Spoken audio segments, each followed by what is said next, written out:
हर मंजिल तैयारी मांगती है। JNB कोचिंग क्लासेस, मंजिल की तैयारी, सफलता हमारी। स्वागत है आपका हमारे चैनल पर। और आज मैं आप लोगों के लिए नया चैप्टर, एक नई सोच यहाँ पे लेके आया हूँ। स्टार्ट करने वाले हम 10th क्लास का second chapter, nationalism in India. हमने अब तक पढ़ा था, फर्स्ट चैप्टर में पढ़ा था कि यूरोप में किस प्रकार से राष्ट्रवाद का उदय हुआ, उसका प्रभाव क्या पड़ा। अब हम देखेंगे कि यूरोपीय कंट्रीज के आज़ाद होने के बाद में, राष्ट्र राज्य बनने के बाद में, इसका प्रभाव कॉलोनियल कंट्रीज पर किस प्रकार से पड़ा। तो सबसे पहले हम बात करेंगे इंडिया की।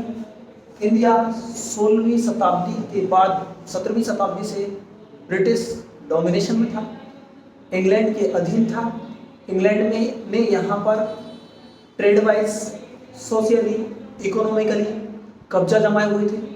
ठीक है, तो सबसे पहले हम बात करेंगे कॉलोनियलिज्म क्या है। इसे हिंदी में कहेंगे उपनिवेशवाद। ठीक है, उपनिवेश का मतलब क्या होता है, कॉलोनियलिज्म का मतलब क्या होता है। तो देखो एकदम सबसे पहले बात करें political, economic and social domination. एक कंट्री का दूसरे कंट्री के ऊपर राजनीतिक, आर्थिक और सामाजिक जो प्रभुत्व होता है, प्रभाव होता है। ठीक है, पॉलिसीज दूसरे कंट्री के अकॉर्डिंग जब बनाई जाती है तो उसे कहेंगे हम कॉलोनियलिज्म। एक सिंपल सी परिभाषा, एक देश द्वारा दूसरे देश के ऊपर शासन व्यवस्था बनाना। ठीक है, उपनिवेशवाद कहलाता है। ठीक है, भारत अंग्रेजों का उपनिवेश था, इंग्लैंड का उपनिवेश था। ठीक है, हम बात करेंगे कि भैया उन्होंने धीरे धीरे हमें, हमारी अर्थव्यवस्था को अपने अकॉर्डिंग चलाया, हमें अपना गुलाम बनाया। ठीक है, अब इसके लिए फर्स्ट जो अंग्रेजों के खिलाफ आवाज उठाई गई थी, उनकी पॉलिसीज के जो खिलाफ आवाज उठाई गई थी, तो हम बात करेंगे भैया 1757 में नवाब थे, अवध के नवाब सिराजुद्दौला। ठीक है, याद रखेंगे। ठीक है, बैटल ऑफ प्लासी।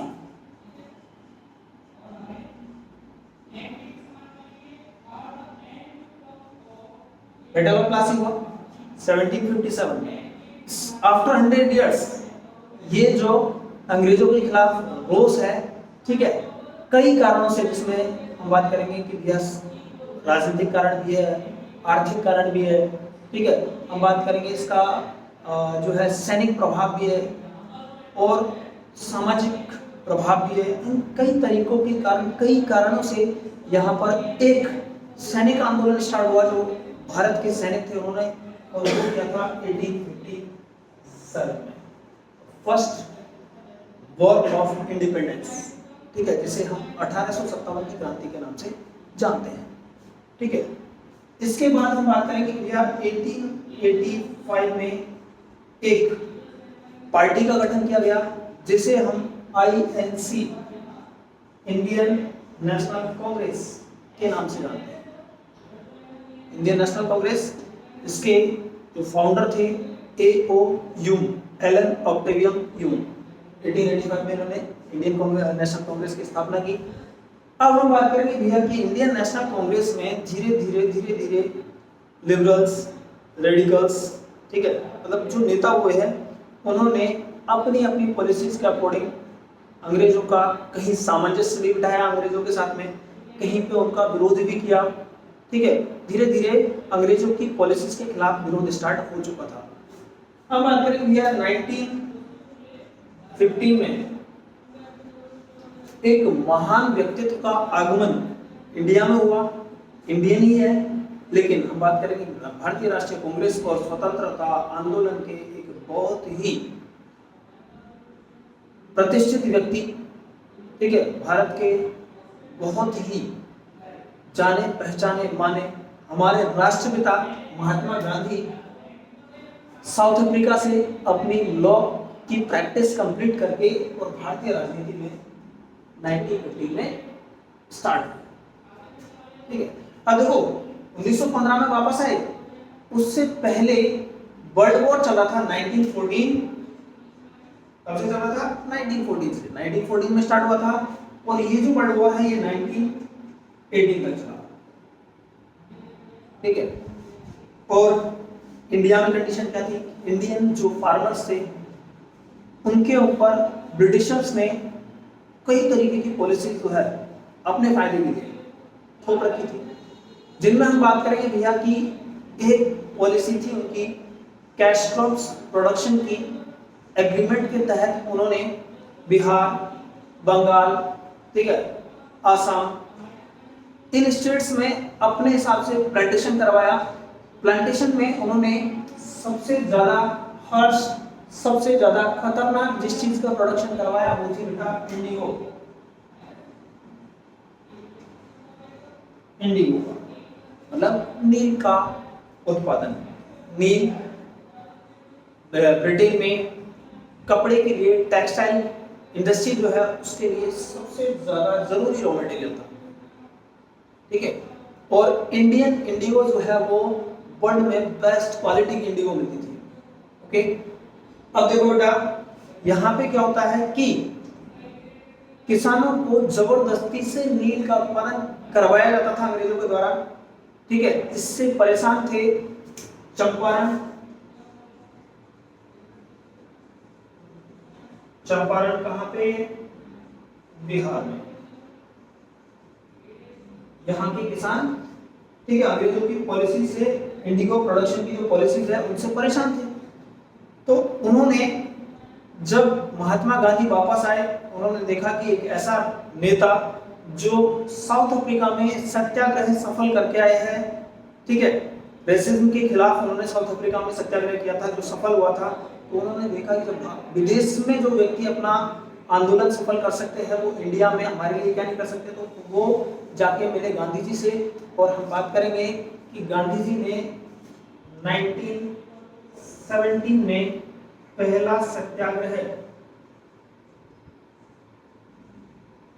इंडिया में, पहला सत्याग्रह किया कहां पे, चंपारण में, ठीक है, इंडिगो प्रोडक्शन के खिलाफ, ओके।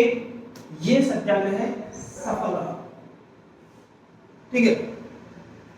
अब हम बात करेंगे कि दूसरी तरफ गुजरात में है खेड़ा।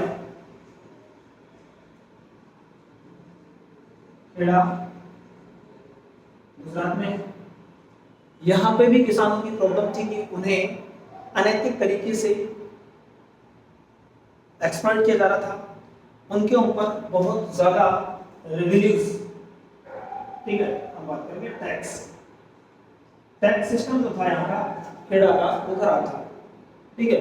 अंग्रेज मनमाने कर वसूल करते थे तो किसान परेशान थे। चंपारण सत्याग्रह सफल होने के बाद में गांधी जी ने खेड़ा का जो सत्याग्रह है, ठीक है, किसके खिलाफ, रेवेन्यू सिस्टम के खिलाफ, ठीक है, उसे लीड किया। और ये सत्याग्रह भी 1917 में हुआ और ये सफल रहा। गांधी जी के द्वारा भारतीय राजनीति में प्रवेश करते ही 2 सत्याग्रह सफल हुए, ठीक है। अब भैया देखो, इन दोनों से प्रभावित होकर और गुजरात के अहमदाबाद,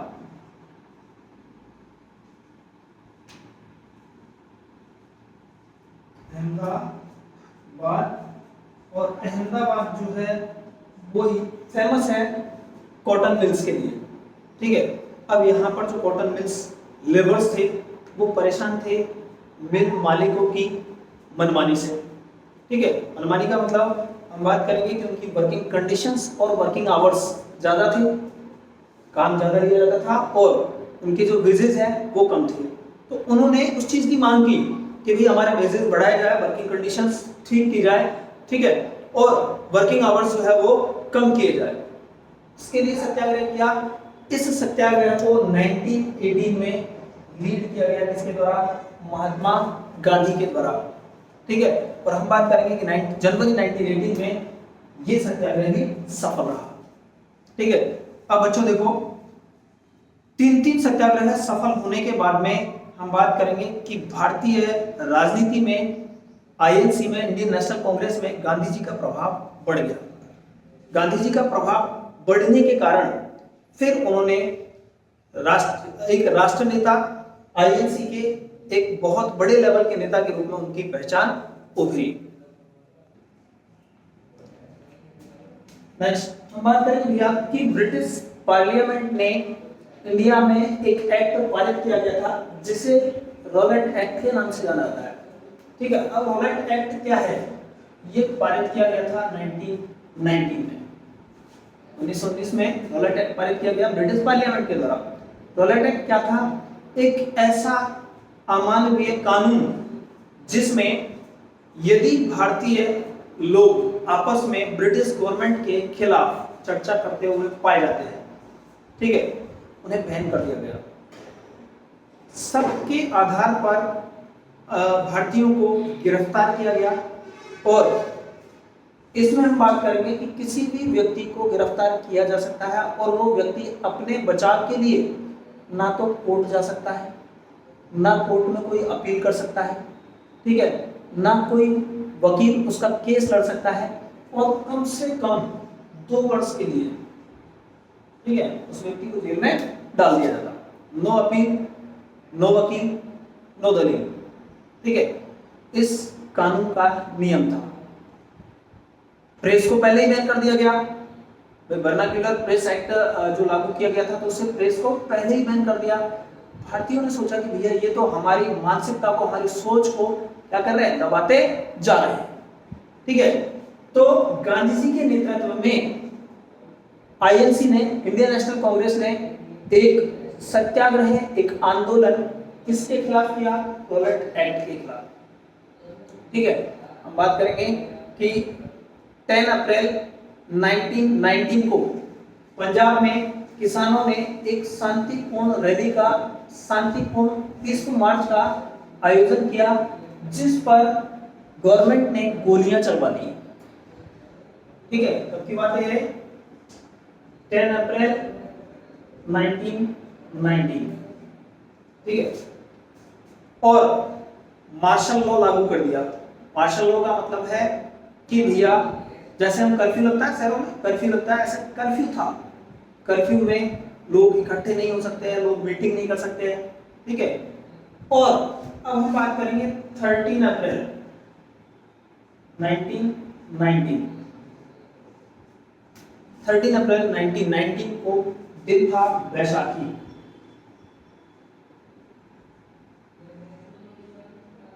बैसाखी, ठीक है। बैसाख के महीने में किसानों के पास जब कैश आता है, ठीक है, क्रॉप्स के प्रोडक्शन के बाद में, हार्वेस्टिंग के बाद में जो कैश आता है तो उसको मतलब भाई ऑर्गेनाइज करते हैं, मेले लगाते हैं, ठीक है। और सिखों के लिए सबसे पवित्र स्थल जो है पंजाब में वो है अमृतसर।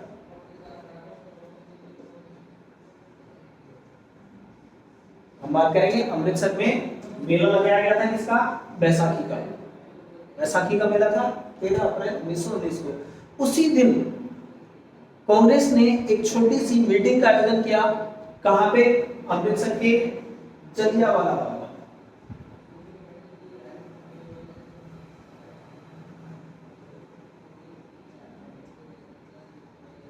हजारों की संख्या में लोग यहां पे मौजूद थे। मार्शल लॉ लगा हुआ था, शांतिपूर्ण मीटिंग चल रही थी। जनरल ओ डायर को इस चीज की खबर लगी, ठीक है।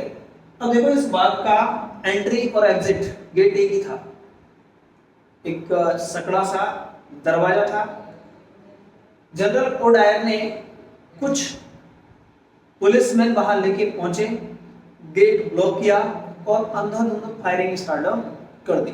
एक बहुत बड़ा हत्याकांड जिसमें अंग्रेजी रिकॉर्ड के अकॉर्डिंग लगभग 300 लोग मारे गए, लगभग 300 अंग्रेजी रिकॉर्ड के अकॉर्डिंग। लेकिन भैया मारने वाला क्यों सच्चाई बताएगा? भारतीय इतिहास या भारतीय इतिहास के जो स्रोत है वो बताते हैं कि ये संख्या लगभग 1000 से ऊपर थी, ठीक है। गोलियों की बौछारों से बचने के लिए लोग बाग में स्थित कुएं में कूद गए, उसमें बहुत ज्यादा मौतें हुई, ठीक है। ये चीजें अलग है कि भाई अंग्रेजी रिकॉर्ड क्या कहता है और भारतीय इतिहास के स्रोत जो है वो क्या कहते हैं, लेकिन लगभग हम बात करेंगे कि ऑथेंटिक जो है 300 तो कम से कम मरे थे, ठीक है। इस हत्याकांड की बहुत ज्यादा बहुत ज़्यादा निंदा की गई सभी जगह।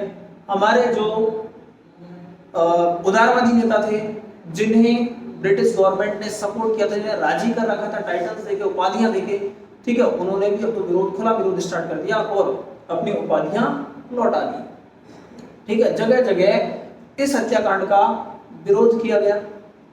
ठीक है, गांधी जी ने भी रोलर सत्याग्रह आयोजित किया। और हम बात करेंगे कि 1918 में जो फर्स्ट वर्ल्ड वॉर खत्म हुआ, ये वर्ल्ड वॉर खत्म हुआ था ओटोमन टर्की के खलीफा और अंग्रेजों के बीच में एक संधि हुई थी। ठीक है, जो मॉडर्न्स को, ठीक है, या फिर हम बात करेंगे मुसलमानों के लिए खलीफा की क्या थी भैया, बेइज्जती। तो उन्होंने एक और आंदोलन, मुसलमानों का आंदोलन था ये, खिलाफत मूवमेंट।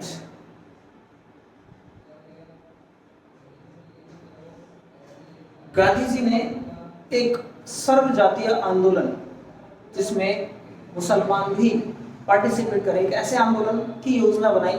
और जो मुस्लिम लीग के, ठीक है, और भारतीय राष्ट्रीय कांग्रेस के दो नेता थे, मोहम्मद अली एंड शौकत अली, इनसे मीटिंग की। ठीक है, इन दोनों से मीटिंग करके और एक आंदोलन स्टार्ट किया, खिलाफत प्लस नॉन कॉपरेशन।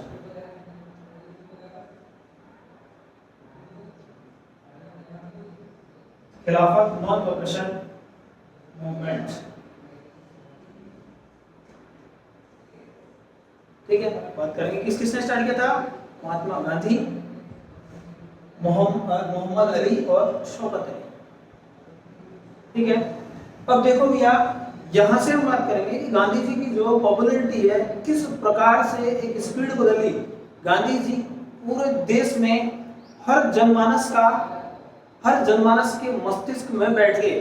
ठीक है, लोग गांधी जी के अकॉर्डिंग, गांधी जी के जो प्रोग्राम्स थे, गांधी जी की जो पॉलिसीज थी, उन पॉलिसीज को मानने के लिए, उन प्रोग्राम्स को अटेंड करने के लिए क्यों तैयार रहते थे। ठीक है, इन सारी चीजों के बारे में हम चर्चा करेंगे नेक्स्ट वीडियो में। तब तक के लिए धन्यवाद और चैनल पर बने रहें।